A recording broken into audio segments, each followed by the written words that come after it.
সকালের ব্রেকফাস্ট বা বিকেলের টিফিনের জন্য একদম পারফেক্ট খাবার। আর যারা ডিম খেতে ভালোবাসো তাদের জন্য তো খুবই ভালো।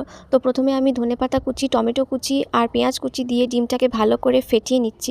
ফ্যাটানোটা ভালো করে কিন্তু ফ্যাটাতে হবে, যাতে ওই কী বলে না, বাবলস ওঠে সেরকম। তারপর আমি নিচ্ছি গোলমরিচ গুঁড়ো, দিলাম নুন, দিয়ে আবারও ভালো করে ফেটিয়ে নিলাম। তারপর এরকম একটা স্লাইস চিজ নিয়েছি, এটাকে একদম ছোট ছোট কুচি কুচি করে কেটে দিতে হবে। কেটে সামান্য বাটার দিয়ে আবার ভালো করে ফাটিয়ে নিতে হবে। তারপরে আমি দিয়েছি অরিগানো, তারপর দিলাম চিলি ফ্লেক্স। আমার কাছে দুটোই ডমিনোজের ছিল বলে আমি ডমিনোজেরটাই দিয়ে দিয়েছি। তারপরে এটা কি বলো তো, এটা হচ্ছে জল। এটা হচ্ছে তোমাকে দিতেই হবে।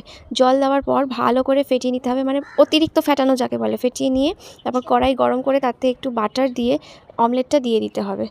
দেওয়ার পরে ওই যেগুলো দিয়েছো সবজিগুলো, সেগুলো ভালো করে মিশিয়ে নিতে হবে, এদিক ওদিক করে দিতে হবে। তারপর ঢাকা দিয়ে রাখতে হবে 2 মিনিট মতো। ঢাকা দিলে যখন এই চিজগুলো মেল্ট হয়ে আসবে তখন খুলে নিলেই রেডি চিজ অমলেট। বিশ্বাস করো, পিৎজাকেও হার মানাবে এত সুন্দর ঘরোয়া অমলেট।